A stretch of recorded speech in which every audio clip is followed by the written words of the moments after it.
Actually met Joe through a cold email campaign, funny enough, and he's been doing a lot of stuff for Nexa Mortgage. Joe, before we kind of get started and ask you some questions, can you introduce yourself a little bit, how long you've been in the industry, kind of what you're up to, and we'll go from there. So I came to Nexa 5 years ago. Pretty much my only motivation at that time was the brokerage I was at prior was a 60-40 split. And he just told me he was going to pay me 220 basis points. And I thought half as much as I make now. So it's a good fit, right? And they kind of put the recruiting thing on kind of on the down low on the side and didn't really mention it. But then last year, there's some incentives that he's put out. I started doing recruiting. Now I'm making $8,000 to $12,000 a month in recruiting money. And it's really, really good.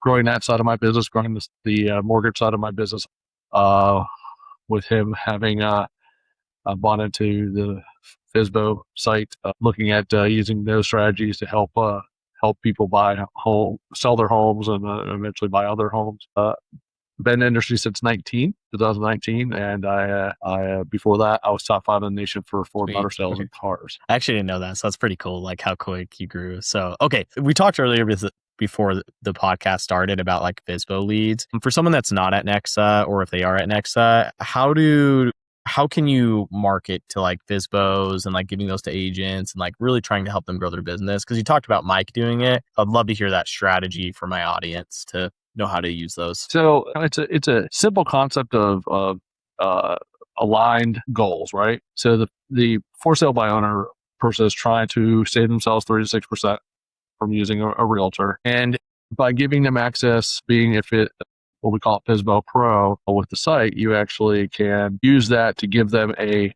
kind of a free listing on the site, and introducing early your realtor partners. We're not trying to cut the realtors out totally. We want the for sale by owner to be in charge of what's happening with the life, because that's what they want. And then slowly introduce the realtor in as if they find the person, would you be willing to give up 3% for that realtor bringing you that client? Because 97% of something is better than 100% of nothing. And then if that strategy doesn't work and they need more marketing, got MLS, do all those things, then what do you think about taking 94%? Because again, 94% is better than 100%. Meanwhile, you're vetting every person that comes to the home. Some of those people are going to buy that home, some of those people are not. Either way, you have some pre-approvals out of it. You can then give your realtor partners to be in control. What you're trying to do is you're trying to make the loan officer deal centric. I control the listing, I control the house, I control the leads, I control everything. We're making ourselves deal centric so we can further have agents that are going to chase us rather than us chase I think it's a really cool strategy, especially what Nexa's doing, how they bought Fizzbo.com, right? So it's a great way for like loan officers to grow their business. I see a lot of loan officers lately because of what's going on with like everything, that they're getting demotivated because rates have been up for so long and they're like, when is this going to end? Joe, you're someone that I know is highly motivated, and I'm curious because I've never asked you, like, what's your why? Like, how do you stay motivated? What advice can you give to these loan officers to get through these times where rates will eventually go back down? It'll be normal again. Like, what can we do? My why, no matter what industry I've been in, has always been, I came from very poor. I thought, food stamps were money till I was about 13. It's in me to constantly be looking over my shoulder, not to be there, right? So it keeps me motivated, competitive as well. So that's also, but my why at the end of the day is having my time back. I didn't leave cars because I wasn't making money. I was top 5 in the nation, 500 cars a year, making great money. Wasn't money. It was time, and time with my family. And when your family starts forgetting your name, every time you get home. So that's my why. Is time and family. No, I think that's mine too. Is like kind of similar. I didn't really grow up with much, so I had to pay for like all my stuff. Had to get a job at a very young age, like pay for my school lunch, my clothes. Like if I wanted a car, I was paying for that car. If I wanted a cell phone, I was paying for that cell phone. And my why is my family too. So I love that's yours. On the days that because again, I see these loan officers that are just getting so stressed about the current environment, but I see a lot of loan officers that are just crushing it. And the difference that I've seen is the loan officers that are crushing it, they're just staying positive. That's really the only difference that I see. And then you have LOs that are just complaining about everything that's going on. What advice would you give to those loan officers that are just kind of thinks it's like doomsday? Do they just need to do more? Do they need to change their mindset? How can they grow? Well, mindset has a big mindset change, right? Because you have to think that the last 20-year rates are 8%. We've never hit that, right? We hyper focus on the 2 and 3% that were during COVID, which weren't sustainable, because obviously if you have at that time 3.5% inflation. If the Fed, which is not the federal government, but the Federal Reserve, which is a private company, is selling the money less than 3%, they're losing money because inflation is costing them more than that money is. There's no that money for. It doesn't take a rocket scientist to figure out that can't happen, right? Rates at 4% when inflation's 2 means that they're making 2% on their money, on the Fed money, 2.5%.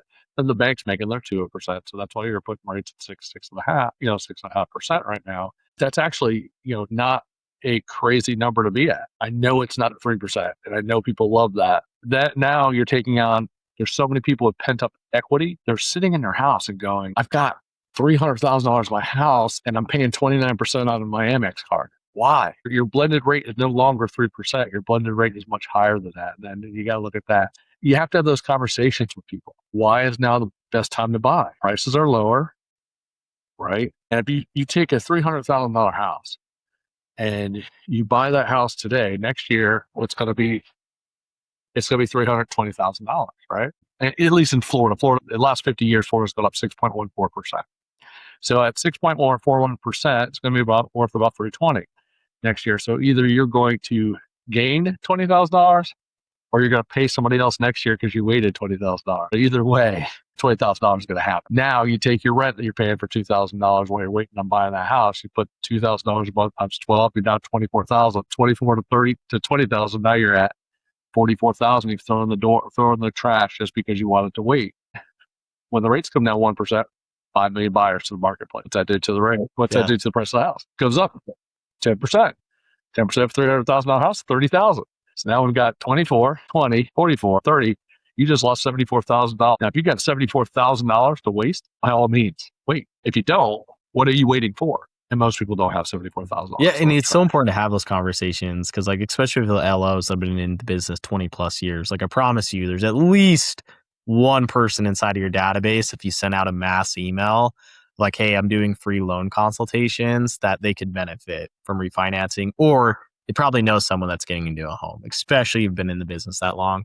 Just a couple more questions, and I fully believe who you surround yourself with is who you're going to turn out to be as a person. Who are some people, because I know Nexa is so good at motivating their LOs, who are some people that my loan officers or loan officers that are listening can connect with? You would be a great one, but who else at Nexa or anybody in general? So one of the paradigms that Nexa has really gone through is in the beginning, Mike Cordes, our CEO, kind of told the people who were on early to just bring them on. I'm going to make this kick butt platform, and the platform's going to take care of them. You just got to bring them on. We've seen a paradigm change in that because it's really, we're finding now it's more about relationships, right? So we need to get that relationship going. So some people have been really instrumental and have taught me that that's really the way to go. Mr. Mike Neal, who started Condell, a direct lending program, and Mike was against them at first. So he stuck it out and he did it. He's always had a meeting every Monday for his downline. I tell my downline, do not suffer too long before you get a hold of me.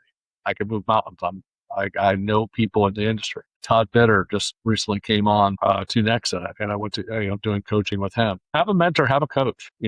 Have somebody accountable to keep you held accountable, because that's where we lose our day. We have nothing but make our own schedule. Most of the time as an LO, we work remotely. It's very hard to stay focused when you have so many distractions near you. You have to have somebody hold you accountable. What's your results today? And the one thing I took from Mike Cordes, our CEO, is just do today goals. I love that. Yeah. Just do today goals. Figure out what you want and need to get accomplished today, and make sure those things get accomplished. Then go to your next day with another set of goals. Accomplish them every day. At the end of the week, you'll see a change and time management. And all these people have taught me this through Mike Cordes, through Mike Neal, Todd Bitter, all people that I admire in the business as people who have, hell, Mike and Todd did $120, $130 million a year in mortgage. They're not extraordinary people. They're normal guys put on their pants one leg at a time, just like you and I do. But they figured out how to get set. And make goals. Okay, I love that, and that kind of relates to my last question, Joe. You've been we've been awesome since we connected and grown our relationship. But how can people find you? Is it just best for them to like find you on social? Can they text or call you if they have questions about Nexa or just getting advice from you? Like, what's the best way to get a hold of you, Joe? I tell all my loan officers it's best way to get a hold of me is just simply call me, right? Even if I'm on the phone, you're going to get a call you right back. What that does in my mind is it puts you at the top of the text string. That's how And I then do it. I just go back right to that text string and call those people back. And you always get a call back from me if you made a call. I'm never not going to call you back. So that's always the easiest. And the other thing is we're collaborative. I throw an event every year called the Greater Tampa Bay Real Estate Expo. And basically I put, this year we'll put 500 500 real estate agents in there. And early in the event, I had some board members on that. They're like, well, we don't want to bite all the other Nexits. Well, I'm like, why? They're like, well, we put the work in on this. We did this. We did that. You have 500 realtors in a room. You're going to have 15 meaningful conversations. 5 of us times 5 times 15 conversations at 75 people. What are the other 325 people going to do? That's where you come collaborative. You invite the other Nexans in. I'm going to get my 15. You better get your 15. But hopefully they can get whoever their 15 are, because that's the name of the game. We're going to play Hungry Hippo with 500 realtors, right? That's the name of our game, because we want to get those relationships. Relationships are what make the difference between staying busy and not staying busy. 100%. And sorry, Joe, I should ask you this. What's your phone number for just everybody that's listening or watching? No. Okay, awesome. Joe, I really appreciate you coming on this podcast and sharing some insights on like how loan officers are growing their business. Joe, I know personally, he's a really good guy. So if you want to talk to him, reach out through his phone number or text him. Thanks again, Joe, for jumping on, and see you guys next week. Thanks.